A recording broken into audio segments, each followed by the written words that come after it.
One of the things that people find hard about the Old Testament is that it's a portrayal of God as being quite judgmental and negative.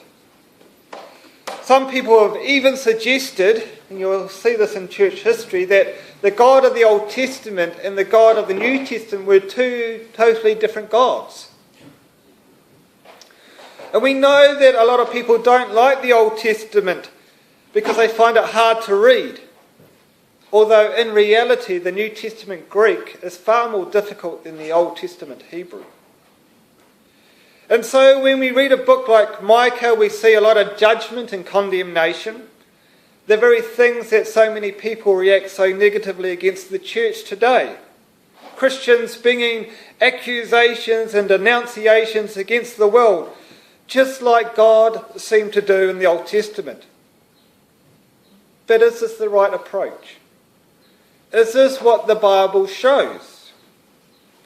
Or have people read the superficial and missed the profound, which is easy to do if we skim over the Bible? Now, Micah was around the same time as Amos and Hosea, and we know how much the people listened to them. And although we could say that these books that we read seem to be the same, there are actually subtle differences that provide profound insights when we read them carefully. Hosea with the image of covenantal relationship in a marriage. Amos with the reality of consequences regardless of who we are. Obadiah gaining wealth and comfort at the expense of others. And now Micah. The language begins as legal, a courtroom setting. The Lord is making accusations before all the people of the world. And the imagery of God is one of power and might as mountains are waxing before him. Who can stand before God? And then Micah lists a few towns where doom is coming. There is exile and sorrow and bitterness for them. And in some ways it's easier to point the finger saying that this or that is evil. But where is this evil coming from? It's coming from the wealthy, the prophets, the leaders. From the very people who should be showing support, protection, and to lead the nations. It is selfishness and greed that powers this evil. And perhaps this is areas of our life that we prefer not to think about. Maybe it's a bit too close to home. In some ways, it's easy for us to point fingers in other directions, saying that this or that is evil without ever touching on things closer to home, like our own greed or selfishness. For example, could our church critique which is the greatest danger in this world? Would it be gay relationships, or selfishness, or greed? Which is easier for us to point the finger at? Which of these would bring the church to ruin? Which could be a little bit too close to home to explore? Perhaps we should move on, shouldn't we? The first 3 chapters end the initial accusations, and in chapter 4 we have a passage which is written almost word for word with Isaiah chapter 2. The imagery is of renewal and hope. The Lord is in his right place. There is peace and there is prosperity for all people. Micah changes tack from the despair in the opening chapters to future hope, which is in the Lord alone. But for a time there will be great pain and anguish because consequences follow actions regardless of who we are. And again in chapter 6, Micah clearly states the Lord's case. Because the Lord has done nothing wrong. Nothing for the people to act the way that they were acting God hadn't done anything wrong for Israel to do what they did. Cheating others, extortion, oppression, and so on. And all the Lord asked for was this: that the people do what is right, that they love mercy, and that they walk humbly with the Lord. There's nothing confusing, there's nothing difficult, it's not extreme. And yet, the question is, why did people still go astray? It's not complicated.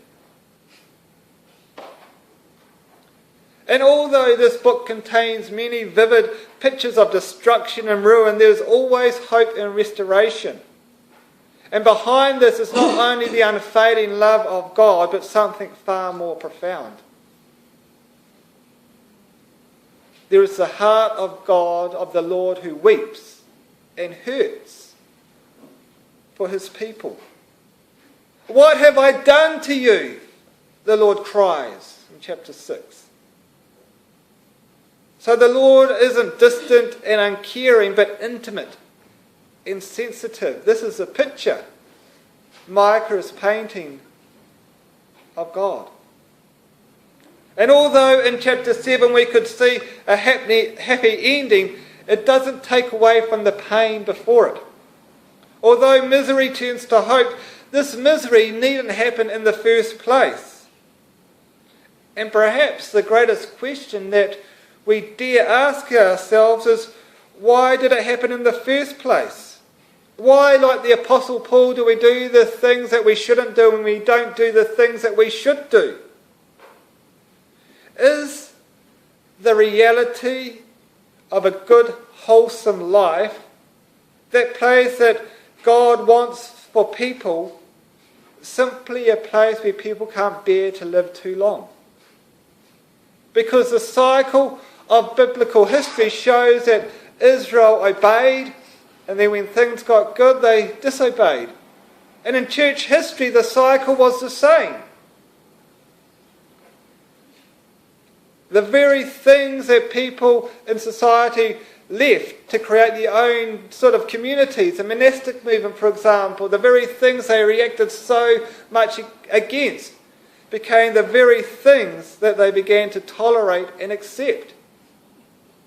Maybe a harsh question to ourselves is, what are we tolerating and accepting now that we don't even want to ask ourselves because we like to point our finger at other things?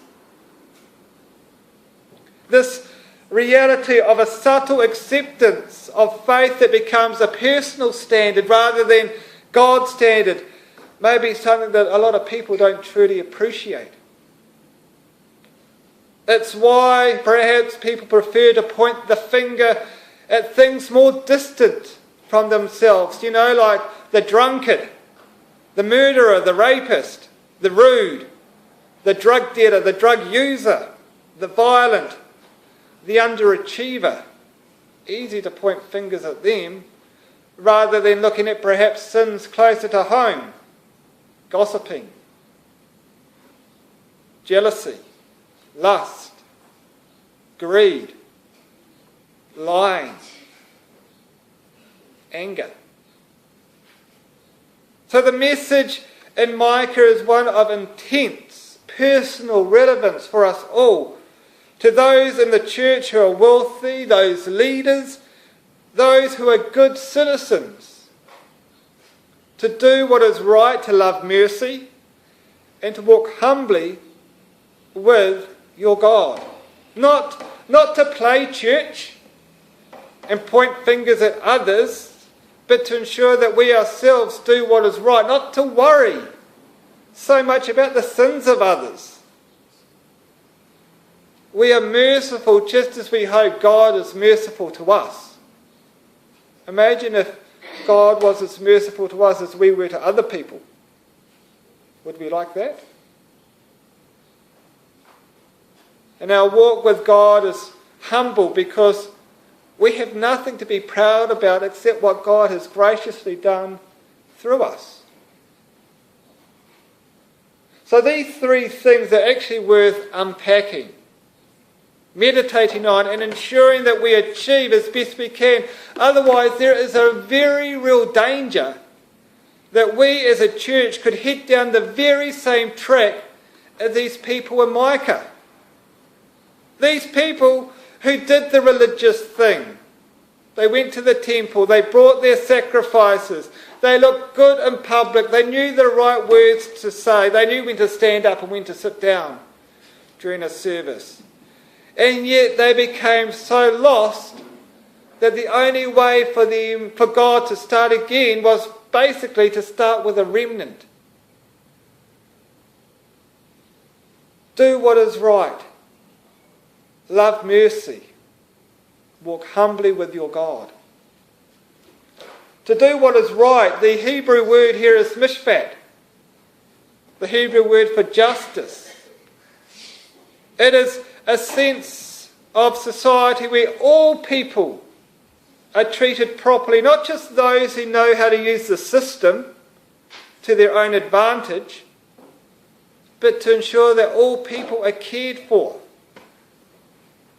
And in our society, we see people who know how to work the system, and we know there are those who slip through the gaps. And sure, we could blame those people who slip through the gaps as being irresponsible or lazy. We could make up any number of excuses that places the blame on them alone, and we could accept those who have achieved well and say they've done well.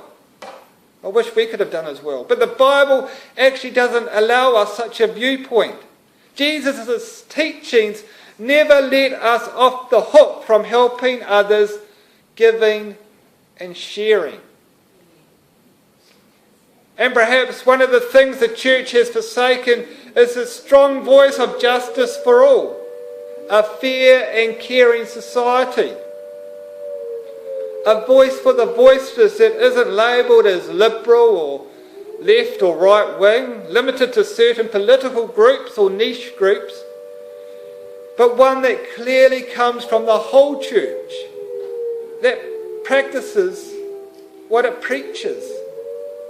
Perhaps our problem is that it's so easy to get on the bandwagon and focus on other things that actually aren't that important, without seeing the fundamental issues that the Bible is addressing clearly.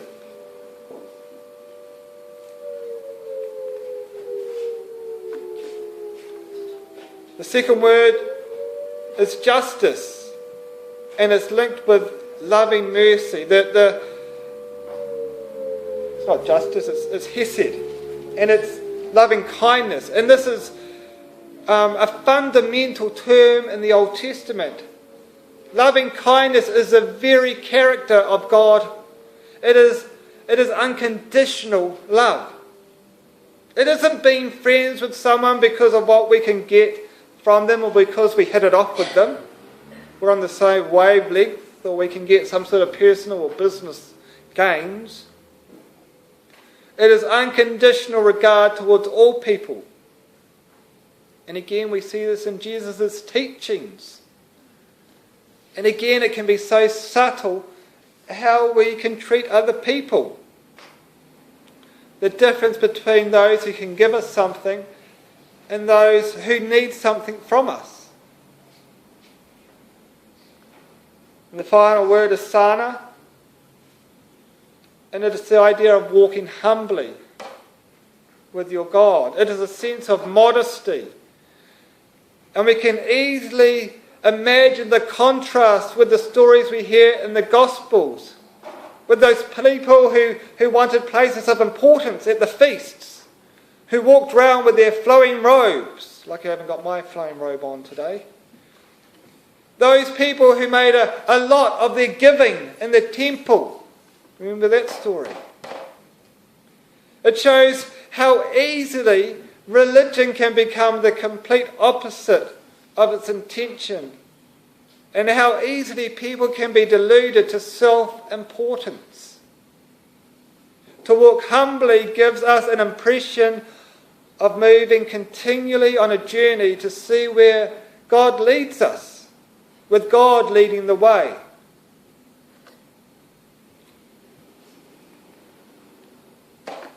All three of these instructions place others first and us last. And the reason is simple. Because when we start pushing ourselves first, we go astray. We can so easily push even God aside and make God suit our lifestyle. It's so easy to do. We fall to those things that are not of God. We justify our lives and we live the faith, and before long we find ourselves in the wilderness, in exile, far from God. There is a contrast in this life that cannot be mistaken, an outflowing that cannot be ignored, a reality that gives us true life. And perhaps even now we feel that niggle within ourselves, that rebellion, asking the question, how much do we give to God? How much can we get away with? However, the truth is that the more we give our life over to God completely, the more we find true life. The more those things that we think are so important in our life, when we give them over, the more we realise they were false treasures.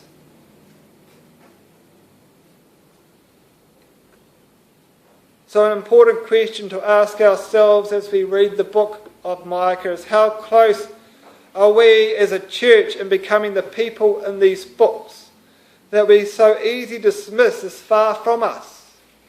You know, pointing the finger, we have three fingers pointing back at us, if you do it right. Don't do it like that. How much have we overlooked the essentials of God's way for things of this world? How much do we ask ourselves these questions? When will the church in New Zealand start to speak up for the voiceless and the powerless, the needy and the poor? When will the church meetings focus more on the things that we can give rather than how we continue the way that we're becoming used to? As we think of Synod this week.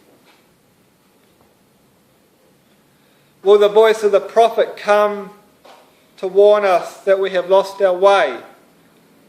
Or will we prefer the voices that support a more comfortable existence?